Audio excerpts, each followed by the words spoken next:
Good afternoon sir. ठीक है sir. कल हमने पढ़ा था फाइल के बारे में, तो उसमें डाउट आज का टॉपिक रहेगा पंच।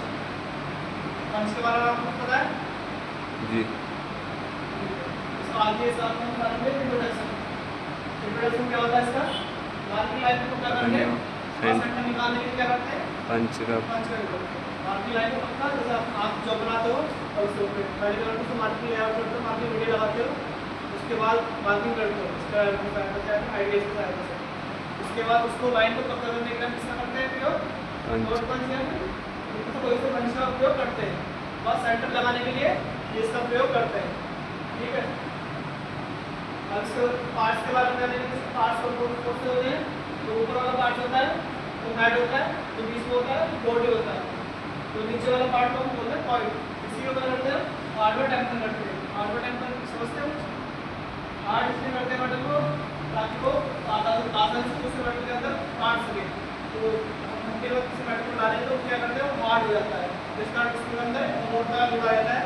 अमोर्टा के गुण को कम करने के लिए टेम्परिंग करते हैं ताकि मेटल हार्ड भी रहे और नरम भी हो जाए, ताकि वो नीचे गिरे और टूटे ना। इसलिए वो उसमें हार्ड और टेम्परिंग की जाती है इससे पॉइंट को। इसके बाद इसका मटेरियल होता है हाई कार्बन स्टील और टूल स्टील। और मेटल होता है हाई कार्बन स्टील और टूल स्टील। इसकी बॉडी जो होती है वो क्या होती है? हमारी अष्टभुजाकार में मिलती है और गोलाकार में नर्लिंग की हुई होती है, या फिर अष्टभुजाकार मिलेगी या फिर गोलाकार पे नर्लिंग की होती है। नर्लिंग इसलिए होती है ताकि हम गोल चीज पकड़ेंगे तो उसका हमको फिसल जाएगी। फिसलने को बचाने के लिए उसके अंदर नर्लिंग करते हैं ताकि अच्छी तरीके से ग्रिपिंग रहे। ग्रिपिंग के लिए हम नर्लिंग जो ऑपरेशन होता है वो करते हैं, इसलिए हम इसको नर्लिंग कर देते हैं। उसके बाद इसके टाइप्स में आता है, इसमें ब्रेक पंच आता है, लोड पंच आता है, वो सेंटर पंच, ऑटोमेटिक पंच, सॉलिड पंच, होलो पंच, टायर पंच और पिन पंच। ये 8 प्रकार के इसमें पंच आते हैं। आगे पहला पंच जानेंगे ब्रेक पंच। ब्रेक पंच का जो फ्रंट एंगल होता है, जो आगे वाला एंगल होता है ये वाला, वो 30 डिग्री होता है। इसका एंगल 30 डिग्री होता है। इसका प्रयोग करते हैं नरम धातु के लिए। नरम धातु का मतलब पंचिंग करने जैसे एल्युमिनियम, तांबा, कॉपर, ब्रास, उसका पंचिंग करने होगा तो ब्रेक पंच का यूज करेंगे। इसका जो फ्रंट एंगल होता है कितना होता है? 30 डिग्री होता है। सीट मेटल वर्क के लिए हम इसका उपयोग करते हैं। दूसरा क्या होता है? डॉट पंच, जो हम साधारण कार्य के लिए यूज करते हैं। अपने वर्कशॉप में भी हम इसका उपयोग करते हैं। मार्किंग लाइन को पता करने के लिए हम इसका उपयोग करते हैं डॉट पंच का। इसका एंगल होता है 60 डिग्री। इसके बाद आएगा सेंटर पंच। सेंटर पंच का पॉइंट एंगल होता है 90 डिग्री। इसका प्रयोग हम वहाँ करते हैं जहाँ पर ड्रिलिंग करनी होती है। ड्रिलिंग से पहले वहाँ हमें क्या लगाना पड़ता है? पॉइंट लगाना पड़ता है। तो उसके लिए कौन सा पंच यूज करेंगे? Centre punch. सेंटर पंच का एंगल कितना होगा? Point angle 90 degree. इसके बाद ऑटोमेटिक पंच, इसका नाम से पता चला ये क्या है? ऑटोमेटिक पंच है।